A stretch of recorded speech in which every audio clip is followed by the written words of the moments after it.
Ok, bonjour tout le monde. Alors, la leçon aujourd'hui, c'est la factorisation des trinômes. Alors, juste comme on a vu avec la PGFC la dernière fois et que on un peu fait l'inverse de la multiplication,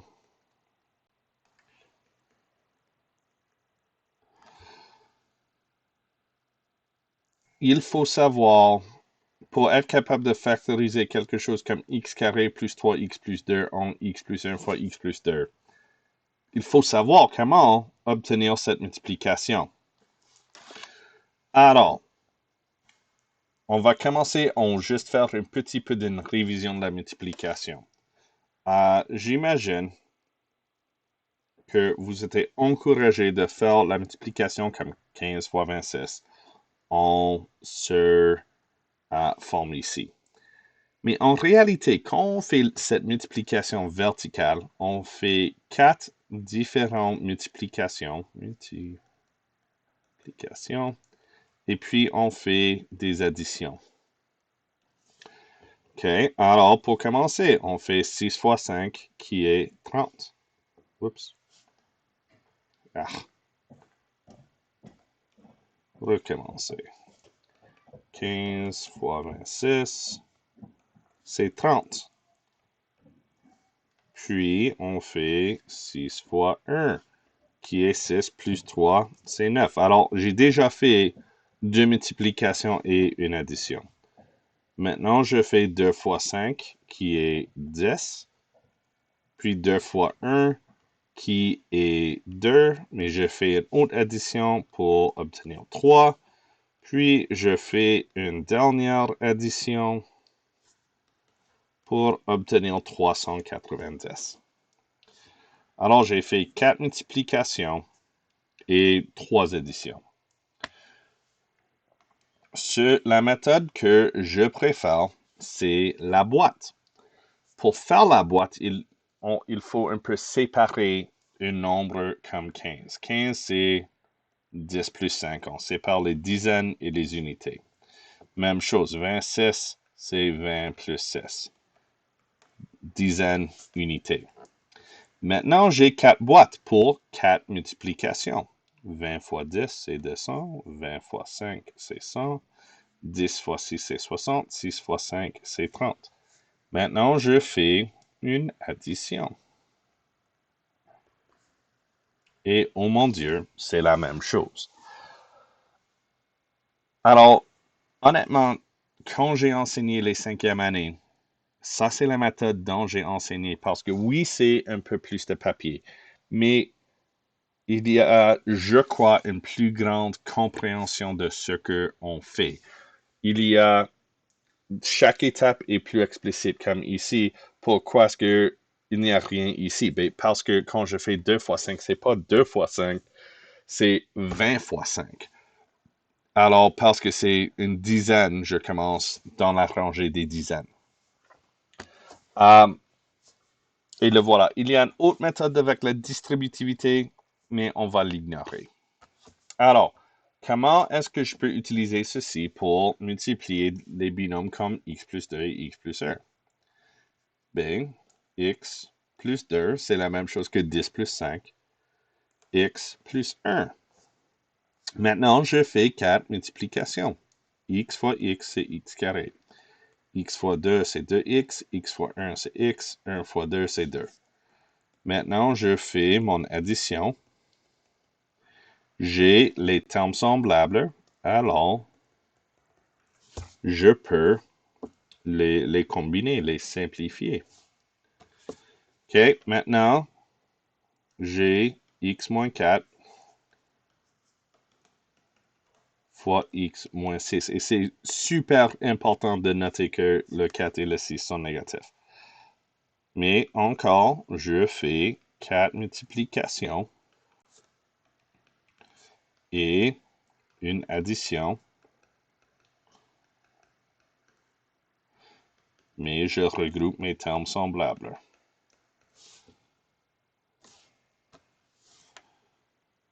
Essayez celui-ci. X moins 4 x plus 8. Faites essayer tout seul. OK, x carré moins 4x, 8x moins 32.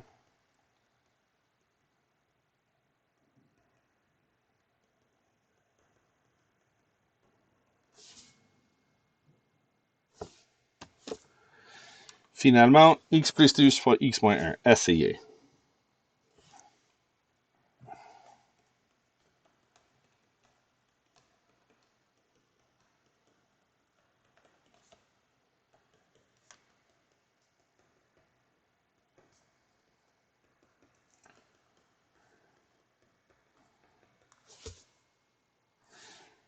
Alors, voici 4 exemples. On veut chercher la régularité. Alors, comment on a dit que x plus 12 fois x moins 1, c'est x carré plus 11x moins 12. C'était plus 8 moins 4. Allez, moins 4, moins 6. Et puis 2 et 1.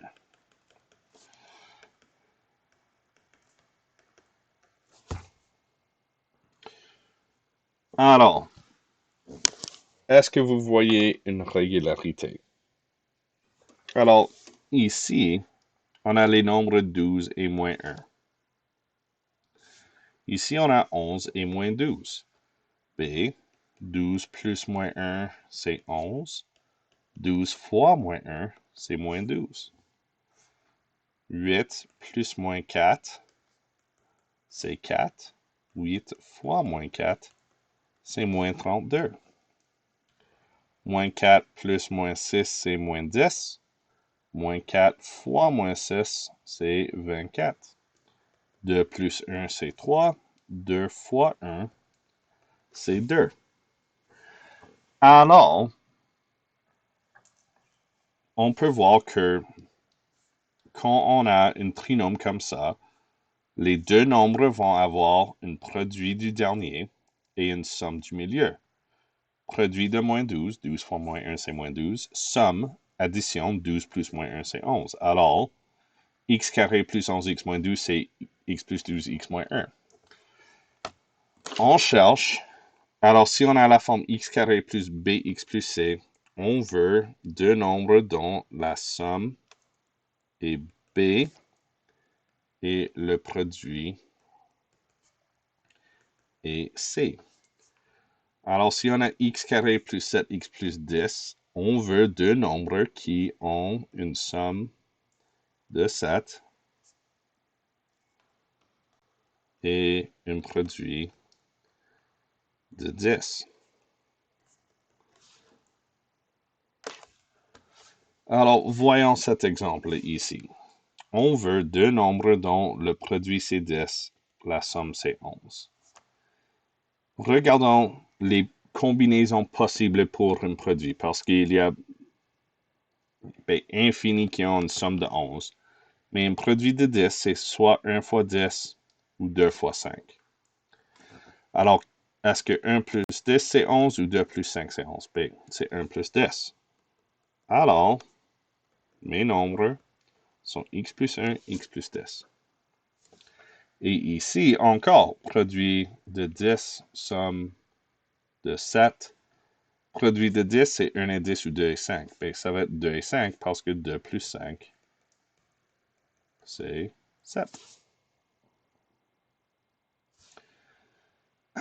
Mais maintenant, ici, pour ces deux exemples, c'était deux additions dans le trinôme. Ici, j'ai une soustraction et une addition. Mais ici, c'est toujours un produit de 10, mais maintenant, c'est une somme de moins 11.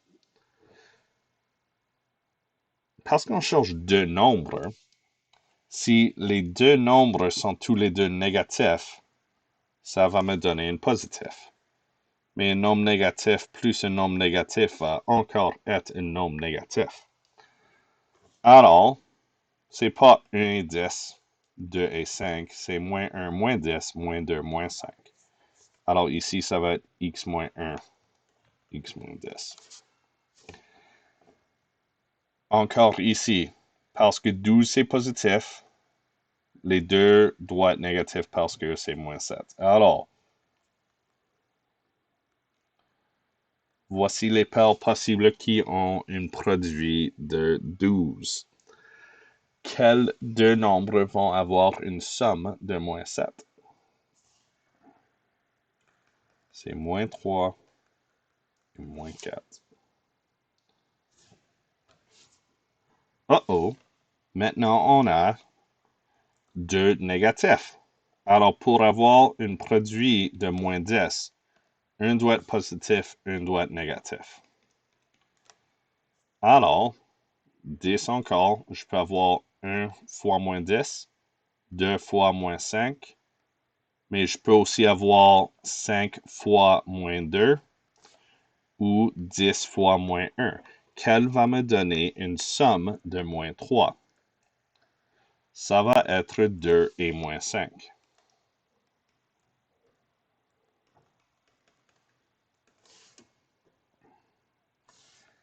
Ici, pour 30, trouve pour moi les deux nombres dont le produit c'est moins 30, la somme c'est moins 7.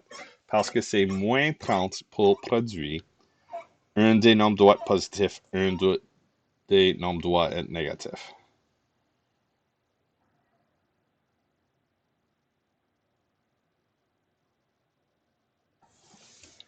Alors,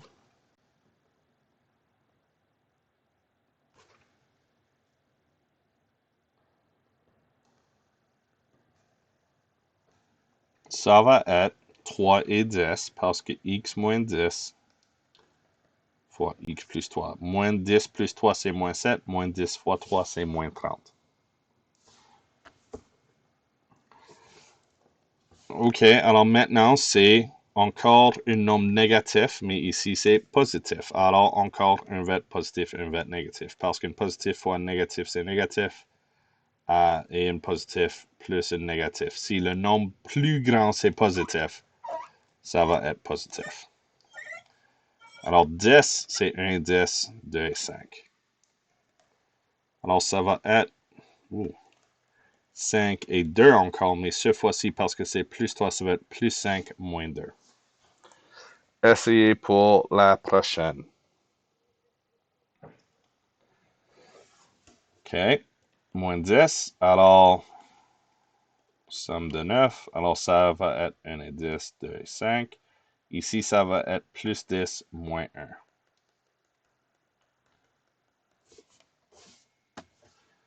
Oh mon Dieu, quoi faire maintenant? J'ai un 2 et un 3 comme coefficient. Et on peut combiner ce qu'on a fait aujourd'hui avec ce qu'on a pris la dernière fois.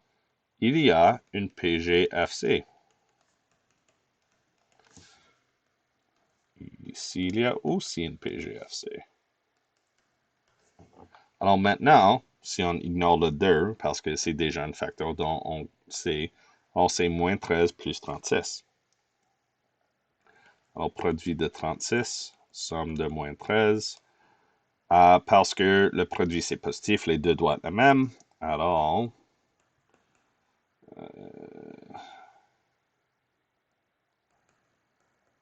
c'est 4 et 9.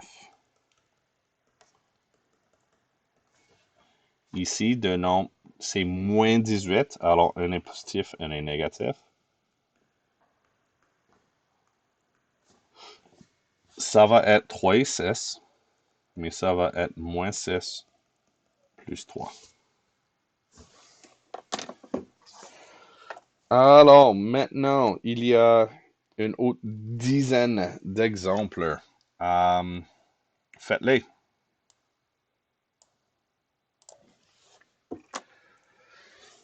Pour moins 36, c'est moins 12 plus 3. 18 et 1 ont un produit de 18, somme de 19.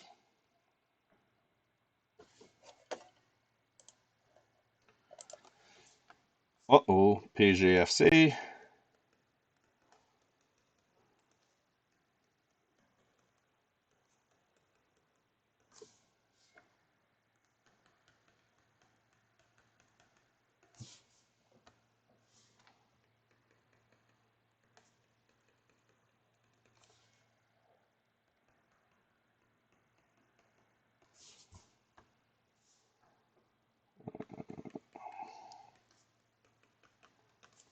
Ici, j'ai fait une faute. Ça devrait être 132. Je m'excuse.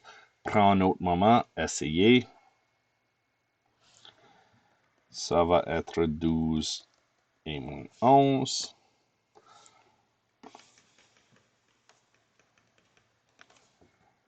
Et ici, j'ai un 3. Alors, mais quand j'essaie de trouver le PGFC, 10 n'a pas 3 comme facteur. Donc, on va dire que c'est premier. Si on se souvient, les nombres premiers sont les nombres dont les seuls facteurs sont 1 et soi-même. 5 est premier, 7, 2, 3, 11, ainsi de suite. Alors ici, on ne peut pas factoriser, on va juste dire premier. Alors, ça, c'est la leçon. Pour les devoirs, si tu es déjà allé sur mon site web, que j'imagine que tu as fait pour te rendre à cette vidéo, tu vas remarquer que mon Internet est lent. Mais sur la page des leçons, ok, voici les devoirs. C'est 76 questions. Ignore les premiers 20. Il ne faut pas faire la multiplication. Ce qu'on veut qu'on fait maintenant, c'est plutôt la factorisation que la multiplication. Mais à la question 65, ça devient plus difficile parce qu'on a une autre variable. C'est pas juste n'importe quelle lettre, mais il y a deux lettres. Alors, s'il vous plaît, regardez les questions 21. Excusez-moi, 21 à 64, c'est 44 questions. Il ne faut pas faire toutes les questions, mais quelques-uns. Et puis aussi, j'ai les réponses. Et toujours l'Internet, non. Alors, voilà la leçon pour aujourd'hui. La prochaine fois, on va regarder à quoi faire quand il y a une coefficient devant le x carré. Merci tout le monde. N'hésitez pas de poser des questions et au revoir.